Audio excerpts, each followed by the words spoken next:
To the kingdom of his son. Into the kingdom of his son. Not only that, forgiven of my sin.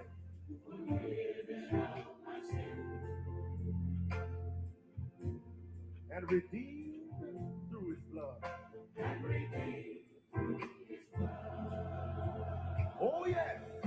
Oh yeah. I have so many reasons.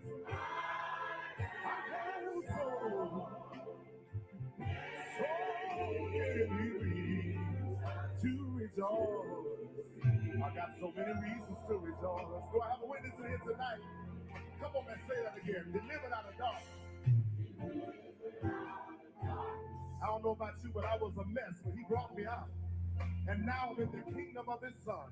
Into the kingdom of his son. I must admit I was guilty. But he dropped the charges. Forgiven of my sin. Forgiven of my sin. He didn't stop there, but I've been redeemed through his love. Good evening, everyone, and welcome to Real Talk with Cindy. So glad to have you tonight. Good evening, Paulette, joining us from YouTube. Thank you so much for joining. And those that are watching, God bless you on tonight. Please share and let others know that we are on tonight. Hope everyone has had an amazing day. And welcome to those that will watch the replay. Welcome to you as well. Blessings to everyone. My guest is here. Do I have a witness in here tonight?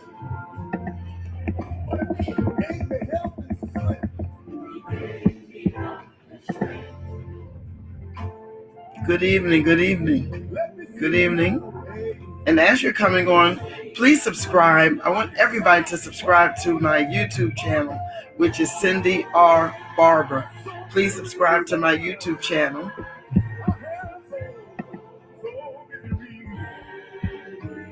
Hello, my sister Stacy from Connecticut. Good evening to you. Thank you for joining us. Please subscribe to my YouTube channel. Also, if you are interested in traveling, I do have a travel agency. Please send me a message. I will put the information on the screen. And I know a lot of people are doing some traveling now.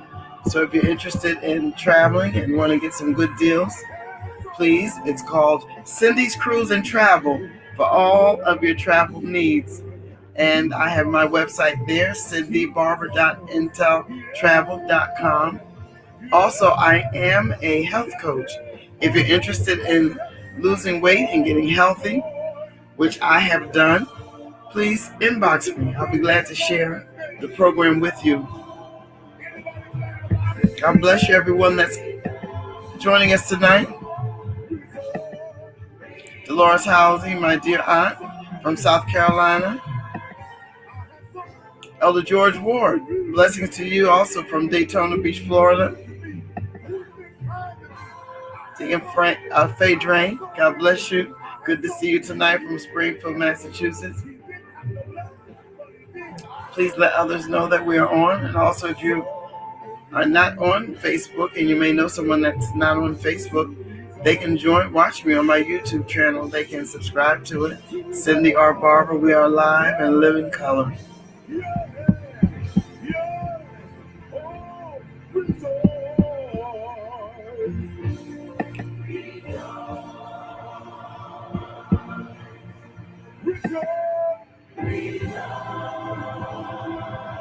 Happy been good to you.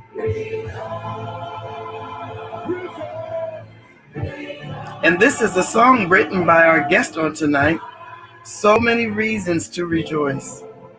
Please download it. It's an amazing song. An amazing song.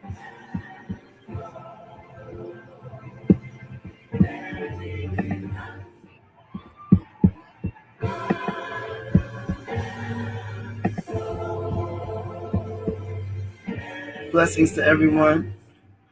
Well, I'm going to bring my guest on. Good evening, Good Dr. evening. Robinson. God bless you. God bless you, Sydney. Thank you so much for having me on. As they say in South Carolina, I feel like I'm in high cotton. I'm so glad to have you. So Yes, glad to have ma'am. you. You have a phenomenal resume. Praise Phenomenal.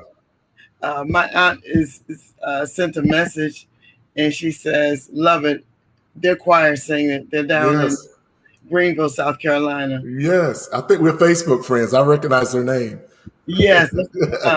Yeah. So let's begin Amen. here. When did you get interested in music? Let's begin there. I guess as a child, I enjoyed music. My family, my home wasn't a very musical home, but I enjoyed music in school. And I guess when I was around 12 or 13 years old, I started taking piano lessons. It had to be early than that. So I was like 11, almost 12. And Uh-huh. I started taking piano lessons. I started playing for Sunday school at the church. And Mhm. then one year, a Voorhees College gospel choir came to my church, and they Mhm. had a 15-year-old director by the name of Richard Odom. And Richard Odom and I became friends. He told me about the National Convention of Gospel Choirs and Choruses. He introduced me to Rosemary Griffin. And at 13 years old, I got on a bus with them and went to Orlando, Florida, and had my first experience at the Thomas Dorsey Convention.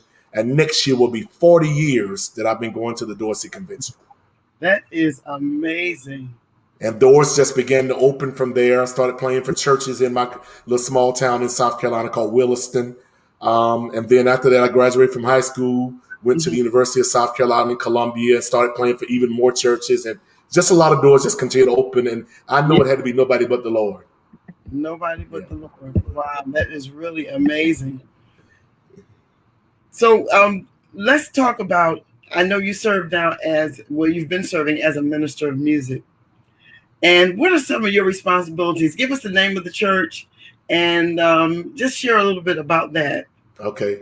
I'm currently now in Conyers, Georgia, which is about 20 miles east of Atlanta. Prior to that, I served for 16 years at New Mount Olive Baptist Church in Fort Lauderdale, Florida, under two dynamic pastors who allowed me to record. And that was a great experience for me. Dr. Matt King Carter brought me to Florida, and I served with him for 11 years before he retired in 2009. And then Mhm. Pastor Marcus Davidson came to be our pastor, and I stayed an additional 5 years. And after that, it was time for me to move on. So I came back to the Atlanta area, and I Mhm. served at Springfield Baptist Church in Conyers, Georgia. We are Mhm. a historic African American church. We're celebrating 142 years this year, Wow. founded by former slaves. Our pastor is Reverend Dr. Eric Wendell Lee, who's been there for 22 years this year. And the Mhm. church has just grown phenomenally. I came 6 years ago to serve as minister of music, director of worship arts, and I oversee a very large department, a lot Mhm. of choirs, just anything that deals with worship. I had a responsibility of giving leadership to the ushers ministry, the multimedia ministry, the sign language ministry, the dance ministry. Anything that deals with worship is part of my purview, my responsibility. Wow, that is amazing. That is really amazing. What are some of the pros and cons during this pandemic for you as far as with your choir? Well, first of all, how many choirs do you have at the church? We have seven. 7 choirs. Five of them are adult choirs. The Okay. rest are children and youth. Oh, okay. Now, do you play for one specific choir? Um, the adult choirs, I have my hands on all the choirs. Let me say that because I don't believe in the figurehead minister of music. If you're going to be the minister of music, you're going to grow a department. This is me personally. You have to have your hands on them. So I Right. have a staff of directors and musicians, but I I take responsibility for giving leadership to all the choirs, even though I don't necessarily quote unquote direct them solely by myself. Right. Right. It wears me out, but it's okay because I believe that every age generation ought to be represented in a music ministry in some form. Yeah. Um, so I do think we have a lot of choirs, and I don't know what the Lord's going to say after the pandemic, but Right. we're doing all that we can to make sure that every generation has an opportunity to grow musically. I Right. mean, that's an old school model, and I guess everybody calls me old school. Mhm. But I just believe that you ought to create the space for people to grow and to develop. Right. Absolutely. we have someone on here, Elder George Ward, and he says, Dr. Beck, King Carter was my hometown friend. Amen. He's a great guy. Incredible, man. I miss him so much. Yes. Yeah. And your choir, one of your choir members, Alex. Yeah. Oh, wow. That's one of my former members from Fort Lauderdale. Bless her heart. And Paul said it was a pleasure serving in NCGCC. Okay, yeah. Right. Yes.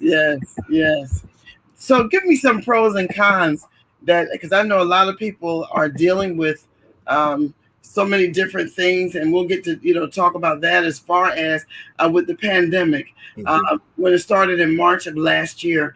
How have you kind of maneuvered, and give us some of the pros and cons that has taken place at your ministry, at your church? Well, I've had to pivot as a minister of music. Like I said, I've been there for 6 years. And by the time the pandemic hit, I'd been there for probably almost 5 years. Wow. And, I'm under the policy. I believe that it takes you a moment to really, when you go to a new setting, to kind of get your bearings. Yeah. And also it takes you a moment for them to trust you enough to let you really be who they brought you there to be. That's true. And I felt that I had made some great inroads, developed some great relationships. And then here comes the pandemic, and we were about to turn that corner musically and doing some creative things. So I had to pivot. Now, I'm not gonna lie to you, it took me about 2 months because I figured this is my thing. I said, after about a month of this, we'll be back in church. And then month rolled by, 2 months rolled by, 3 months. So I had to get my bearings. And after that is when I really, after spending time walking, I walk 3 miles every day. And so I'm talking to the Lord and asking the Lord, give me what you want me to do. Give me what you have me to say. And that's when the plan began to develop. And we started the whole online. Our music ministry is phygital. Part of it is physical when we go in and we were doing live music on Sundays up until January. Then we stopped from January up until the end of May. The cases were rising and we wanted to err on the side of caution. So we stopped doing live music. Right. But I was doing everything online. We do online rehearsals. Every choir has at least 2 rehearsals a month online where I'm reviewing songs, I'm teaching songs. We may be playing some icebreaker kind of games. We do trivia, just stuff to kind of connect us. We do it for about 45 minutes to an hour. And that has made the difference because it allowed people to stay connected virtually, even though we couldn't be together physically. Yeah. And that's very important for the people to stay connected. Because I've talked to different musicians, as also with musicians as well. I've talked to different musicians, and some of them hadn't heard from their pastor, when the pandemic, took place. And many of them, some of them may not be going back to the church where they were. Financially, they didn't, churches didn't really have the money, to help. So they felt really, disconnected. But it is important as a minister of music. That's why everybody cannot be a minister of music. As a minister of music, it's important to really be able to minister to your people in going through this pandemic that we've never been through before. Knowing and asking God, like you said, when you're walking, praying and asking God to direct you. Were you able to really stay in touch with your musicians as well too? Oh, my staff is in place. My staff has been working throughout the whole entire pandemic.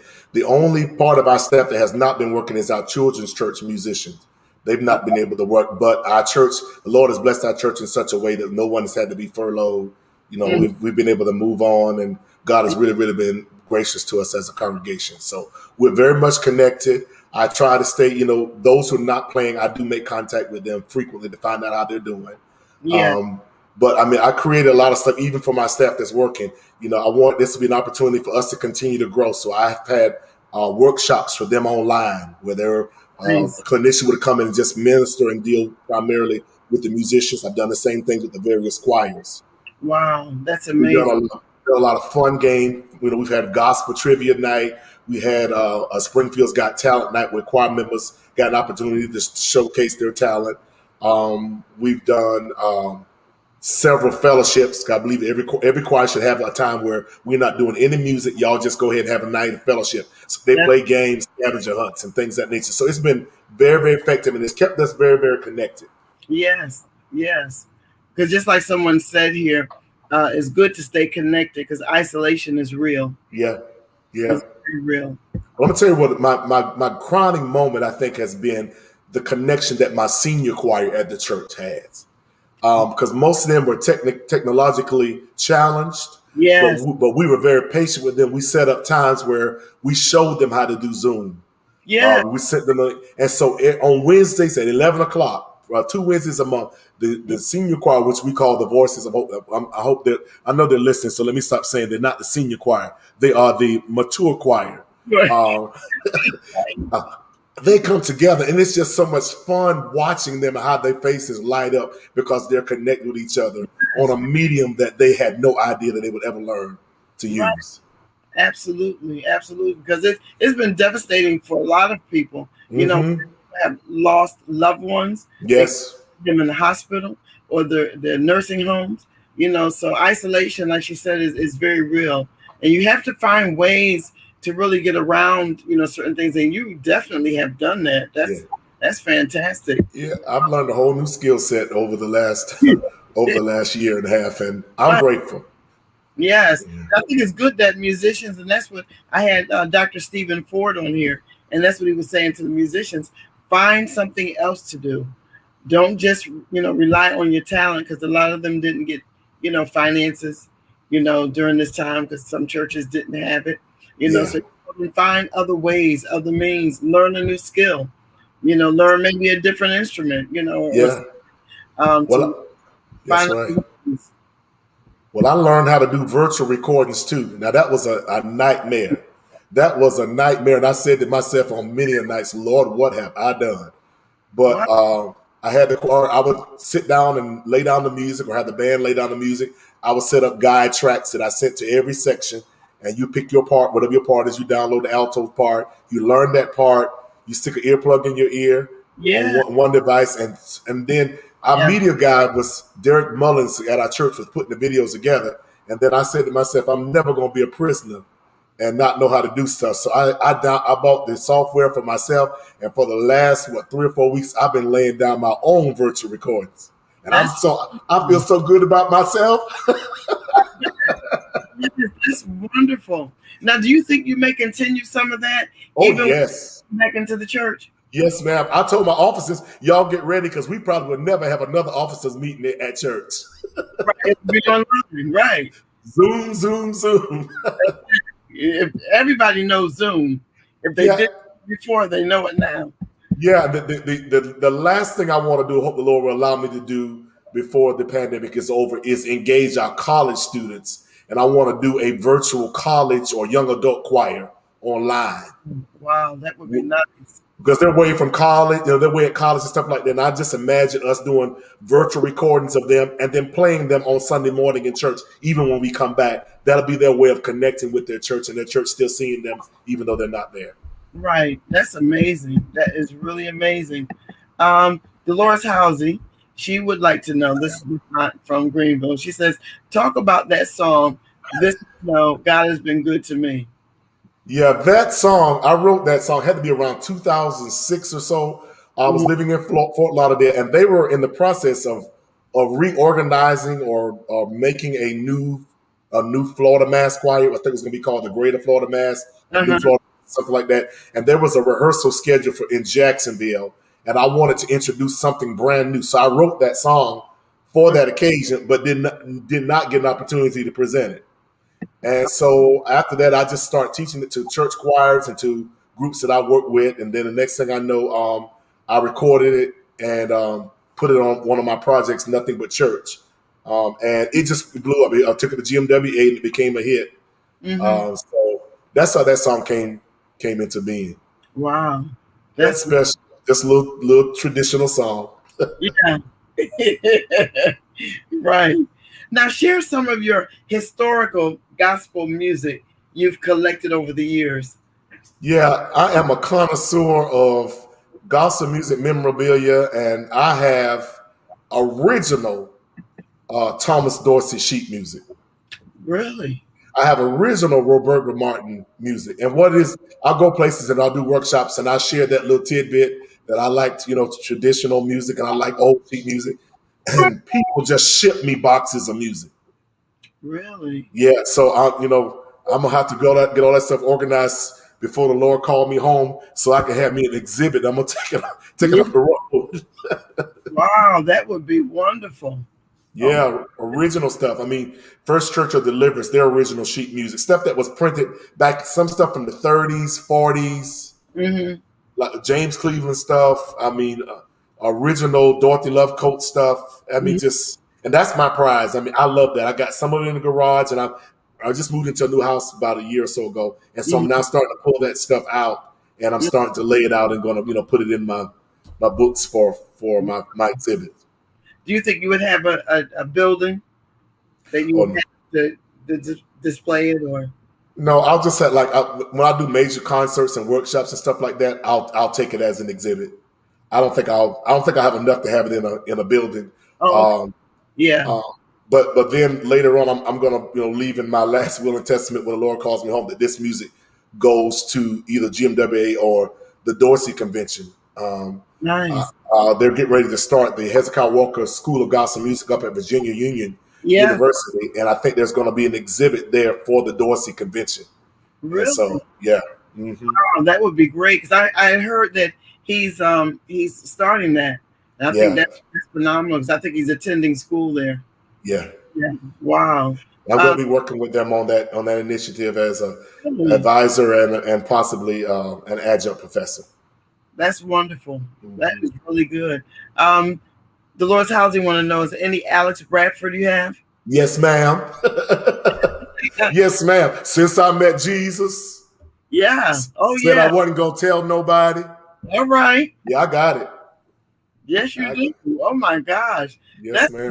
wonderful that you've collected all this down through the Hmm.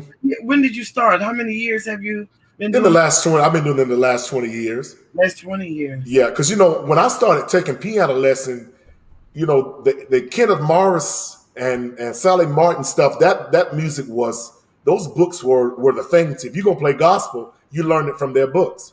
So I bought a lot of books over the years, and Mhm. I just kept them. Even when I learned to play by ear, and when the music changed, I kept it because I got an old soul in me. So I Yeah. like the old songs. So I Right. Yeah. kept all of that stuff. Yeah. And they need to be shared. Oh yeah. They really do. They need to be shared. Now, how many compositions have you recorded?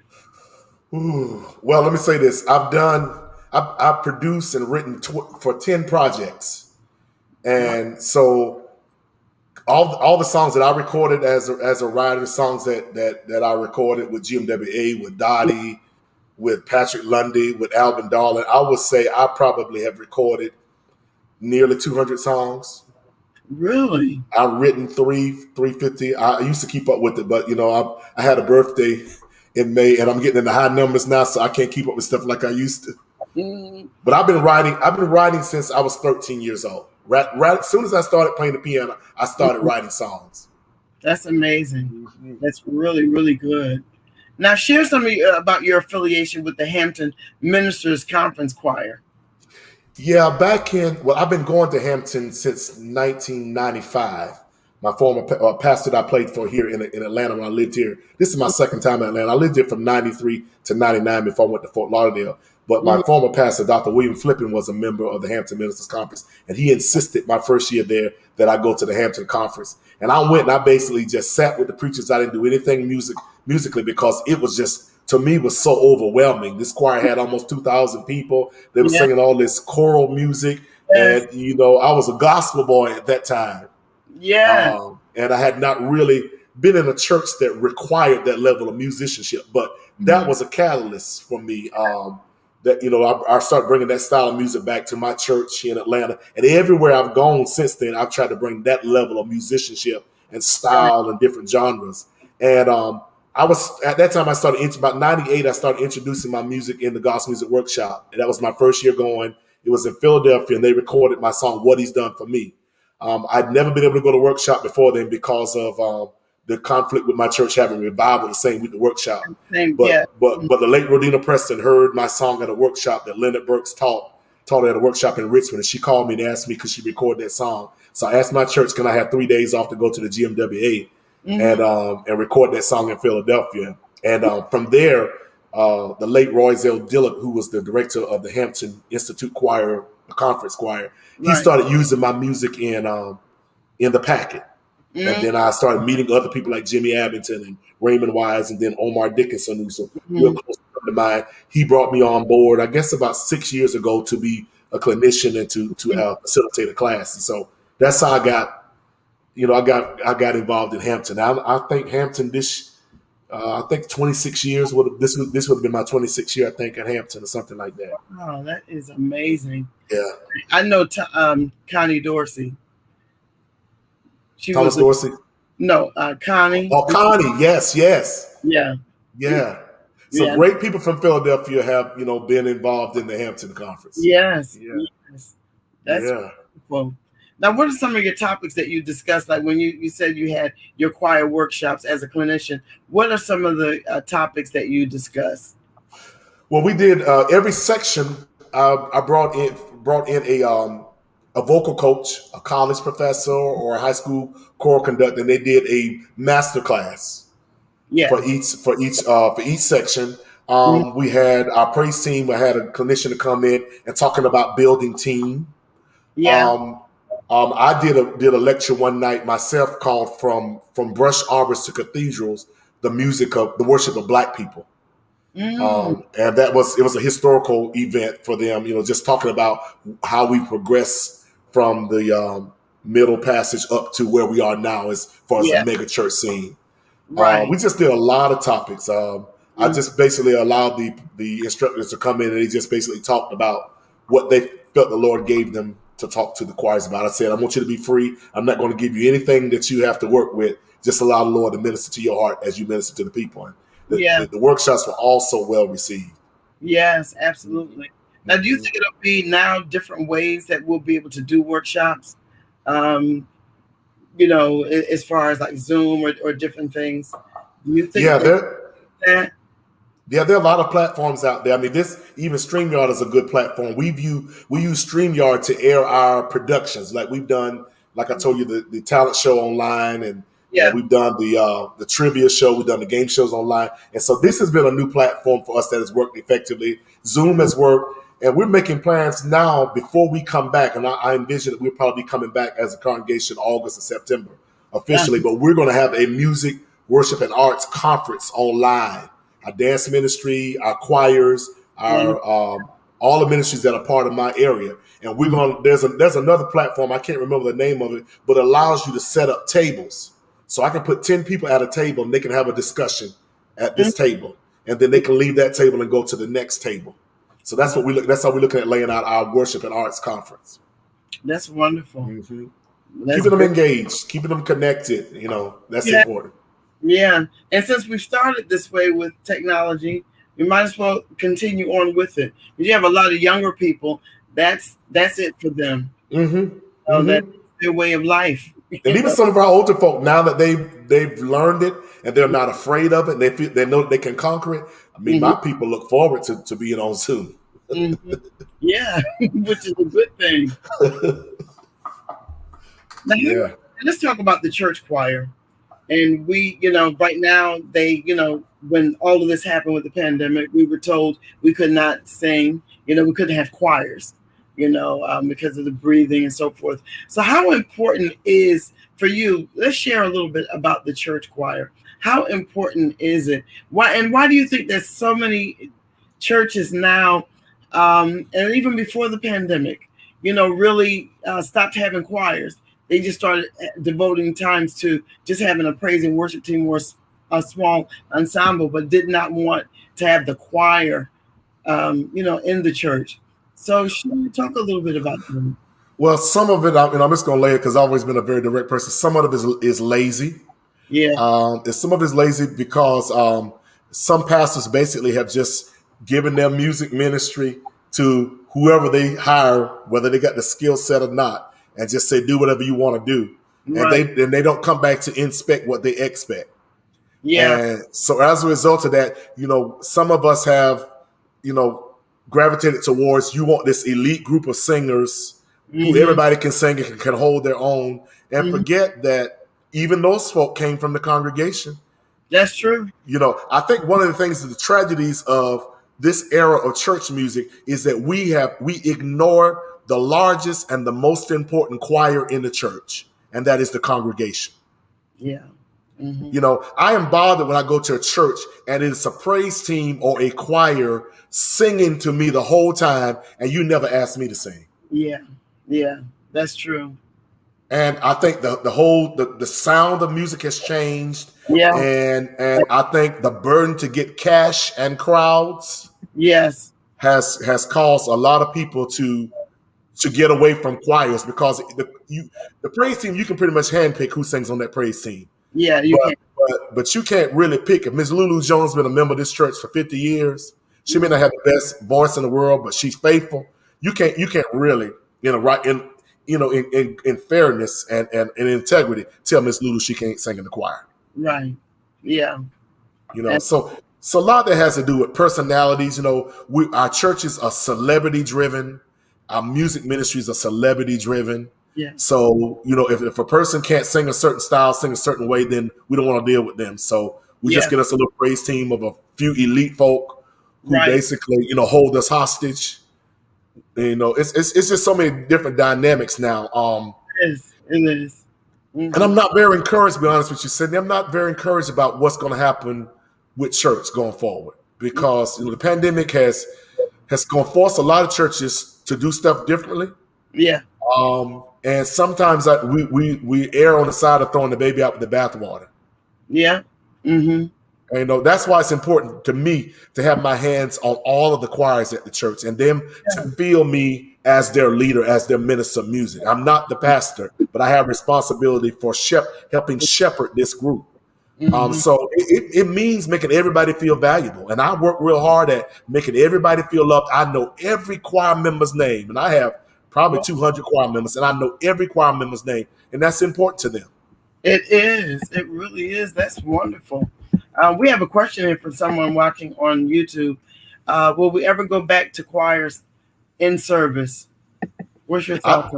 I think it's going to be up to the individual church. I know we have plans to go back. Now, we're not going back immediately to choirs. Mm-hmm. You know, we got to look at the whole vaccination situation, see how people have been vaccinated, see, you know, once it dies, once the virus really dies, you know, thank God we're in a very large sanctuary. Our sanctuary seats are around 3,000 people. We have a very large stage, very large choir stand. So I can pretty much bring all the choir members back and spread them out. I got enough space to do that. Mm-hmm. But, you know, but for the sake of just being cautious, we're not going to do that right away. Right. Absolutely. But yeah, I think we will eventually go back, because even concerning like the Gospel Music Workshop and Thomas Dorsey Convention, you know, I know they're not basically having anything. They're doing virtually the rest of this year, and they're planning to start next year. Yeah, we'll be back. Different, but then you look at the stadiums. They have these baseball games now, and I don't know, because it's outside. They've just opened it up to full capacity now. Mm-hmm. You have to have a mask on, so you know things are different. And but you still, like, it's up to the individual church, and you have to still use wisdom. Yeah. Mm-hmm. And now, let me be honest with you now. Somebody's not going to like this, but some of our choirs don't need to come back. Right. I'm being honest with you. I'm being honest, you know. Some choirs, because some of the stuff I've been watching on Facebook, I'm like, okay, I hope y'all don't plan to go back like that. I know. Unfortunately, too many of us have missed what God has been saying. Yeah. You know, this pandemic has been more than just about a virus. It's been about stretching church and stretching ministry to do things in a God-honoring way and do it in excellence. Yes, absolutely. And some of us have totally missed it. And I told the Lord when this pandemic started, you know, with all the stuff, the challenges that I had, you know, and pivoting and stuff like this, I said, Lord, don't let me miss what you're trying to do here. So I stretched myself. I stretched myself from doing the hymn every Sunday to trying to get the hymn at least once a month, because I was doing a hymn every Sunday, all 4 verses. But when we went digital, nobody's going to sit there while you sing all 4 verses of the hymn. Right. You know, so I had to be creative, you know, when I selected the music for the worship set. All right, first Sunday, I'm going to use a hymn in here if it's no more than a verse. You know, so we got to be creative, and we got to know that the times have changed, and pandemics, it's going to look different when we come back. Right. What suggestions do you have, even those that some of the churches that will still use YouTube, Facebook as their church. As far as people watching them. What do you suggest for churches that have small worship teams, or they may only have maybe 3 or 4 people to sing, as far as how they look, coming across on Facebook or Zoom? What can you suggest to those smaller churches? And then you have some mid-sized churches that just don't seem to choose the right kind of singers. Yeah, you need to get somebody that's going to find somebody who has technological skills and allow them to be honest with you. Let them look at your broadcast and tell you the truth. Yeah. And then help you in a very economical way, make what you do look more appealing. Yeah. I mean, we even had to upgrade our we had to get new cameras and a whole new broadcast system, because I mean, we're a large mega church, but we wanted to capture the audience and make people stay with us, because if your broadcast is bad, they're going. I had a friend of mine said I went to 11 churches one Sunday. Oh yeah, that lady told me she went to 8, and she felt so good. She went for a few minutes, and because it wasn't the way she thought it should be, she went there, here, and there. She said she was all over the country. But I think one of the keys, churches that are struggling to do it are churches that really don't have young people. Yeah. Because a young person can learn stuff, and then a young person is not in love with the stuff that we who are in our 50s are in love with. So they'll be honest with you about that. Y'all can do that, but y'all need to cut that down some. But I mean, we want to get up. I've seen some churches have totally missed it to the fact that they try to make their service online be as long as it would be if they were in person. Yeah, and that's 2 hours. No. And that's another thing too, because some are on for maybe an hour, maybe 45 minutes. And when you go back into the church, you have to kind of reevaluate some things. You can't do the same things that we did. It's different.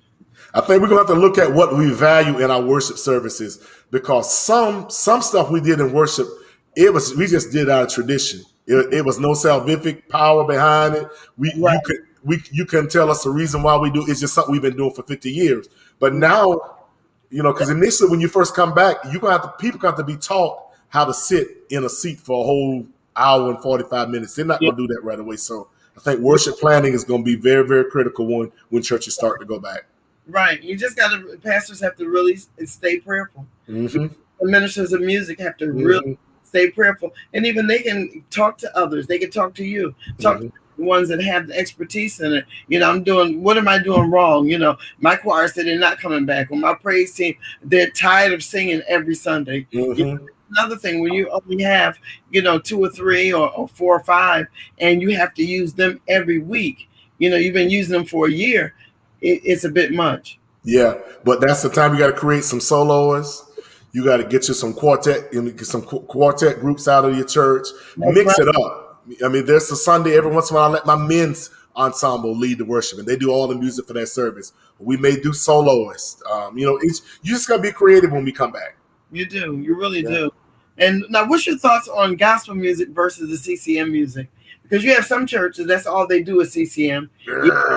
All they do is gospel. You have some that you don't know what they're doing, because everything is just so mixed up. You don't know the type of songs. You don't know that ministry, what it's really gearing towards. So what's your take on gospel music versus the CCM music? I argue for a blend. But I argue for more of a blend. Take the CCM music and put some Afro sheen on it. Right. We are as African Americans, I don't shy away from critical race theory. I believe in telling the truth about it, everything about us as a people. There's some things that are just innate that we brought with us from Africa, our rhythm. And I am bothered when I go into predominant African American worship experience, and the sounds of Black people are absent. And I don't think we don't need to make it a race thing, but there's just certain things about the African American worship experience that are just us, and we need to make sure we never lose that flavor. I've seen a lot of churches that have been very, very strategic Yeah. about being a black church with a CCM flair. Yeah. That's okay, but you got to feed your whole entire congregation. You got my mama's age bracket. My mom's 75. They don't understand CCM. I mean, No. they understand the spirituals and the hymns and the Right. James Cleveland, the Roberta Martin, that style of music. So we got to keep it all together. I think CCM has its place, but by Yeah. the same token, there's some dangers and some perils of the CCM. The CCM music has robbed the church of quality musicians Yeah. because that CCM stuff is so simple, so you know. I mean, it doesn't force you to really develop that ear to the point that you can carry a full Yeah. service. Yes. Because basically, it's a lot of guitars. A lot of guitars A lot of and guitars. block chords, and you just moving around. And because churches are so desperate to have musicians now, churches are being held hostage. You paying $700-800 for a person to play the CCM stuff, but they can't even play "What a Friend We Have in Jesus." Yeah. How about that? So it's just so much that's got to be done. I don't. I like CCM. There's some great CCM stuff that has come out that has been blackened that Yeah. works great for us. Right. Absolutely.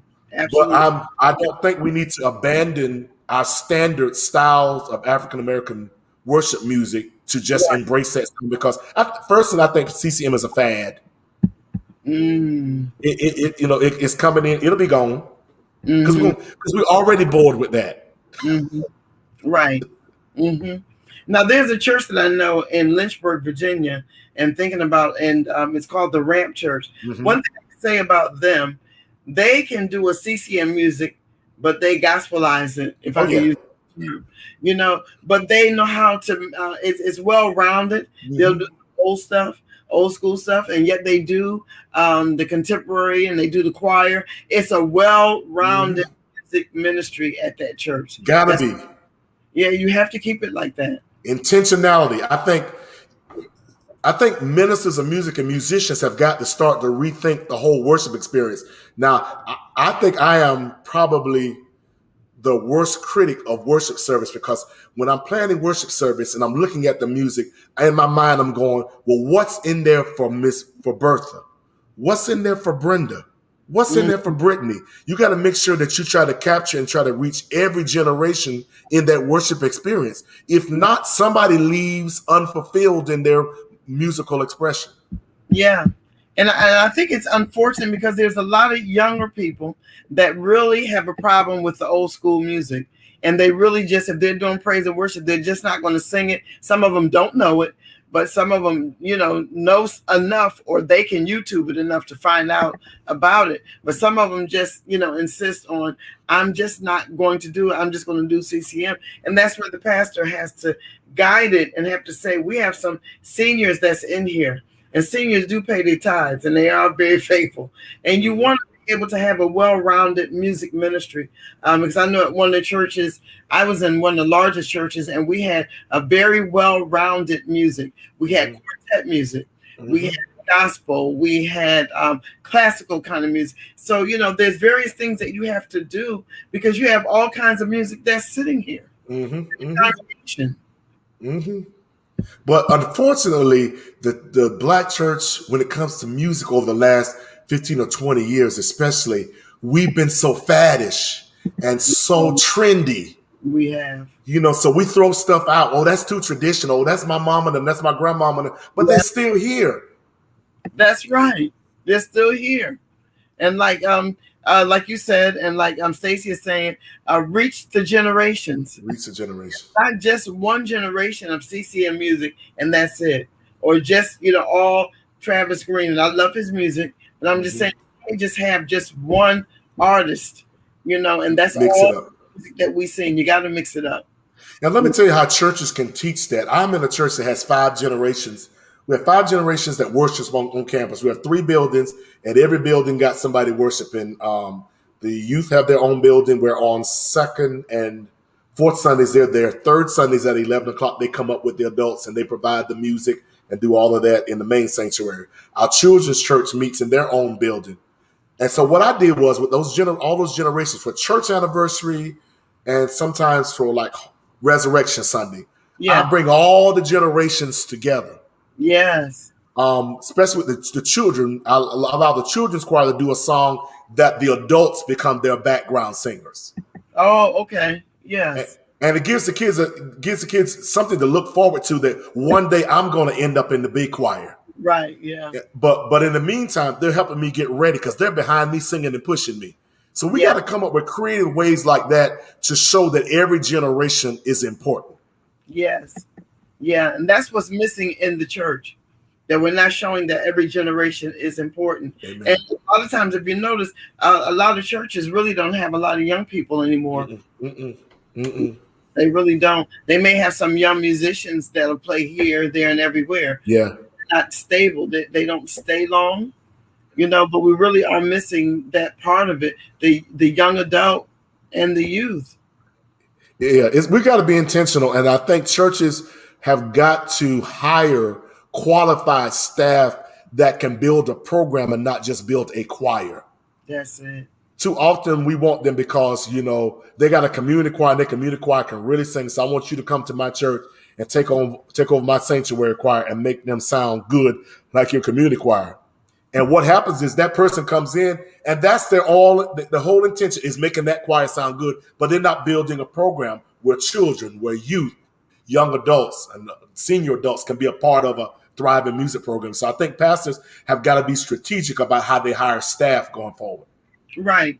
And every musician, just because they play the organ and they play the keys, are not necessarily a minister of music. And we've gotten that because a lot of times pastors, because to be able to say, well, Doc, I got a minister of music, to be able to say that, but this person can't really carry it. You got a keyboard player. Yeah, that's what you have. But you have a musician. And it's that person is only a musician. He's not, or she's not a minister of music. And that's a difference. And I find that in the Black church, I have done workshops. I've had to have meetings with pastors. They've called me in to say that this one is just not working out. And he's our minister of music. I said, but he's not a minister of music. He's an organist, and he's a wonderful organist, but he can't, with the staff, you have to be well-rounded. You have to know what you're doing. And everybody is not a minister of music. And if you don't know, find somebody who knows and allow them to mentor you. Some people have great skill set, but they've never been put in a position where they've got to be a leader. And a leader is more than just teaching songs. It is planning. It is ministering to the needs of the people when the pastor's not around. It's I think if people really knew what being a minister of music was really about, they wouldn't take the title. They sure wouldn't. Because you have to, like if choir members in the hospital, go visit them. And maybe if a family member, their mother or father died, they may not be a member of that particular church. You may have to go to the funeral. Yes, I do it. I make it a habit. Everybody's important. Yeah, they are. Now, what are your thoughts on a minister of music that may not play the instrument? But they're the problem. I have several colleagues who are not keyboard players. They can't play, but they can read music and they can train choirs. And I think they deserve. To me, one of the big things is administration. If you're going to be a full-time minister of music, you need to have the gift of administration. If not, you need to find you some classes where you can learn how to administrate. That's it. I'm telling you, it's important. And I have several colleagues who basically all they do, at least before the pandemic, was they might come out and direct the morning hymn, but they were administrating to make sure every choir had musicians, had directors, and they were basically that administrator, and they made it happen. And I don't have a problem with it. I think that's a great model, and it's a model that I hope before the Lord calls me home that I can ascribe to. Yes, absolutely. Put it on paper, make it happen. I don't necessarily have to be the one that does it. Right, absolutely. Yeah. What ways have you gotten your congregation involved in worship? Congregational singing. I kind of brought the morning hymn to my church, and against a whole lot of eye rolling, a whole lot of this. I don't like the hymn. Why we got to sing all 4 verses? That was a critical thing. But the hymns have such rich theology.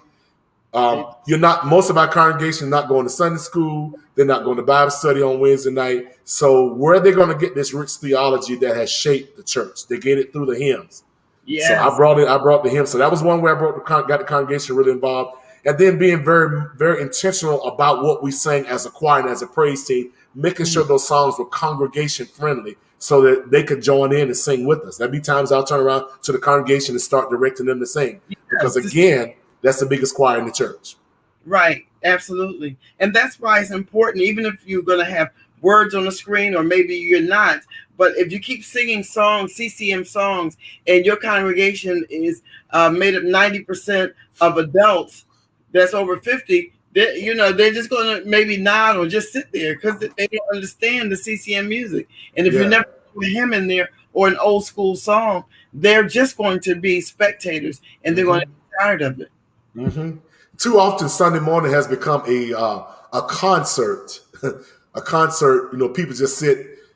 They sit still while you just entertain them, and I think we've got to break that up because Yeah, the earlier church was a singing church. Long before choirs, came into existence, because gospel choirs and stuff didn't come into existence till around 1933, 34, when Dorsey started organizing gospel choirs. The senior choir sang the hymns, and the congregation sang the hymns. So we got to keep that in mind and never lose that. wow. Yeah. Giving so many valuable nuggets on tonight. I really, really appreciate it. Thank Um, you. share the importance of, before we close, share the importance of pastors and musicians and ministers of music, their working relationship. Can you It's explain very a bit? it's very critical that pastors and musicians have dialogue, that they are sitting down. Like my setting, I have a unique setting in that I have sole responsibility of planning the worship service from the time it starts to the time it ends. Mm, And that is a privilege that a lot of people don't have. And it's a privilege given to me that has been built out of trust, mm, because I believe that worship, especially the opening of this of worship, is like a kickoff in a football game. If yeah. you're not careful, and your receiver don't know that the ball's coming to him, it could be a fumble, and that fumble can cost you the game. So I'm Mm, very critical about planning the worship service. Our services are geared. There are two calendars that we keep in mind when we plan worship at our church: the liturgical calendar, what's going on in the Christian community, and then what's going on in our local church. So right. all my services are planned around that, and my pastor allows me to pick the morning hymn, pick the Mm-hmm, responsive reading. If we're mm-hmm, gonna read, we're gonna do the Apostles' Creed, or we're gonna do the Church Covenant. So I brought back a whole bunch of old stuff that people hadn't done in years, because it bothers me that people have been in church for 25 years and they can't tell you what the church covenant has to say. They can't tell you what we believe. And so the Apostles' Creed and adding that kind of stuff into your worship service mm-hmm, allows your people to know what they believe as a Christian, and to know what we believe as a congregation. mm-hmm, So I think that's very, very important. I think pastors have to trust musicians, and by the same token, ministers of music, we've got to make ourselves trustworthy. yeah.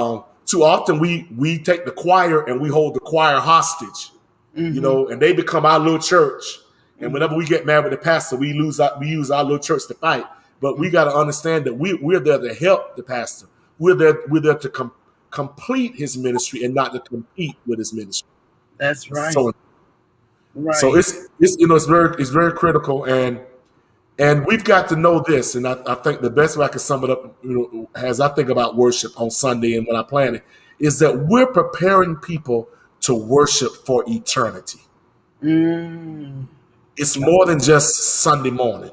yes. We're preparing people to worship God in Mm, heaven. mm, So it's got to be biblical. It's got to be God centered. mm-hmm, We've got to learn to find the balance between horizontal mm-hmm, presentation and vertical. mm-hmm. Ultimately, our worship experience is to God. Now, we want to engage other worshipers in, but they're not our audience. Our Right. audience, God is our audience. That's right. Oh my. So we have to divorce ourselves of asking people, did they enjoy church? Did you enjoy worship this morning? Because it really wasn't for them. Mm-hmm. It was for God. Yeah. Mm-hmm. Wow. It's amazing. What other nuggets could you give to some of the churches that there's a small congregations, and they really don't have good singers, and they're doing the best that they can, and it's a struggle to, the ones that you have maybe doing the praise and worship, they just really don't have it, but that's all you have.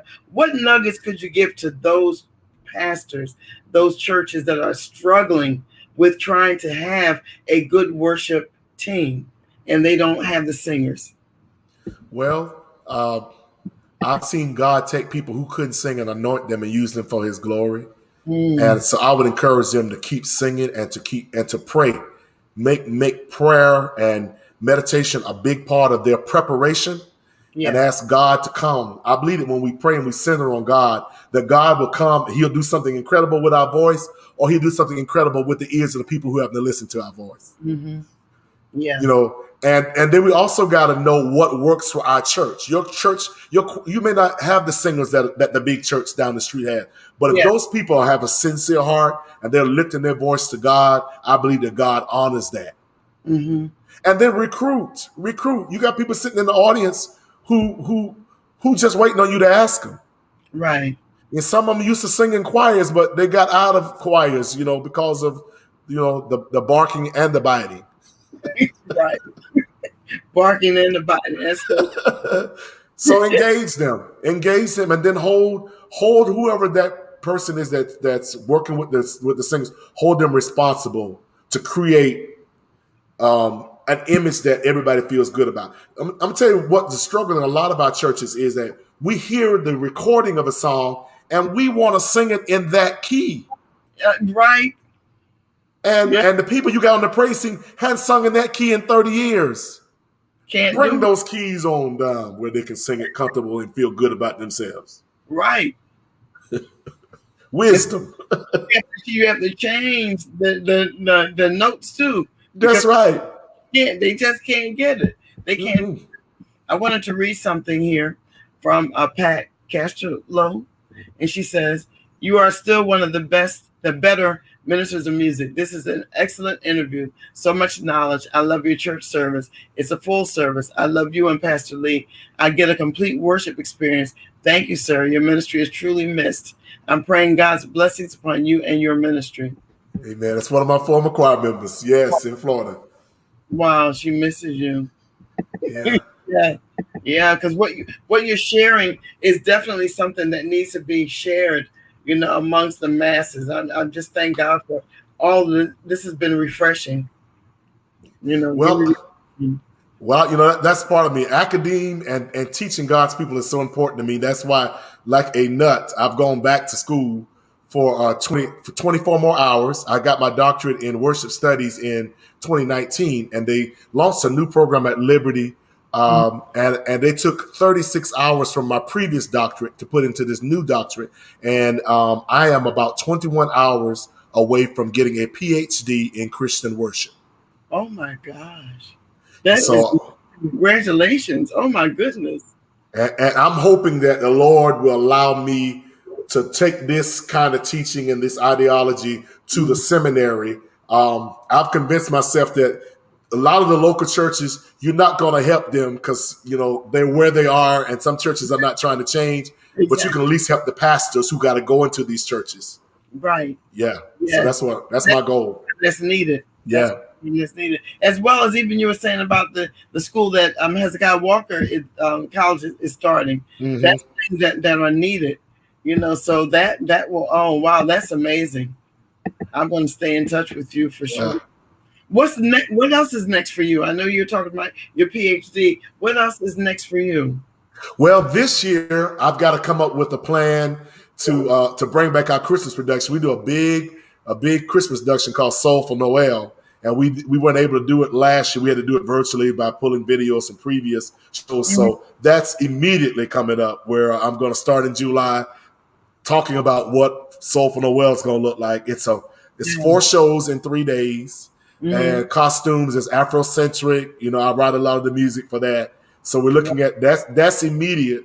And then last year we were supposed to have recorded again as a church, but the pandemic threw us off. So we're hoping that maybe next year we'll be able to record another church choir project. Wow. Now, when you do these the plays, they're going to be at your local church. At our local church, and it's a community event. It's housed at our church, but people from throughout our community on the east side of Atlanta, they come and they audition to be in our production. Really? And it has been fantastic. It's been well received. It wears us out, but we look forward to doing it every year. Yeah. Now, it's a different thing. On it? Will you have advertisement? Yes, it'll be on my Facebook page. Okay. And we typically air it on our church's website, on our YouTube, all of our social media platforms. We air it. Yes. Wow, that's wonderful. Yeah. We have some great things. That's immediate. I'm working on some music. I mean, the Lord, in my 3-mile walk every day, He's always inspired me. So I've been writing some new stuff, and I'm doing some virtual recordings with some friends from across the country, and just kind of debuting some of my new tunes. So y'all be on the lookout for that, later in the summer. Yeah, that's great. Yeah, that's really good. And I don't know if anyone else has another question or a comment they would like to say before we close. This has been an amazing night. I've enjoyed myself, Cindy. Thank you so much for having me. And I pray God's richest blessings on you as you continue to have this platform for people like me to share and for others to receive. This is really, real blessing. I'm a fan. I'm a fan of you. Oh my, all these nuggets and everything. And it's so nice that someone will open up and just, give of their heart and, let people know, because it's very important. Somebody else, people are saying great interview. That's a musician, Marcus. Thank you, Marcus, for joining us. And my sister's thinking, not singer like me. She's an interim pastor, so I'm sure a lot of these nuggets were very helpful to her. Amen. My aunt, this has been and it really has. It really has.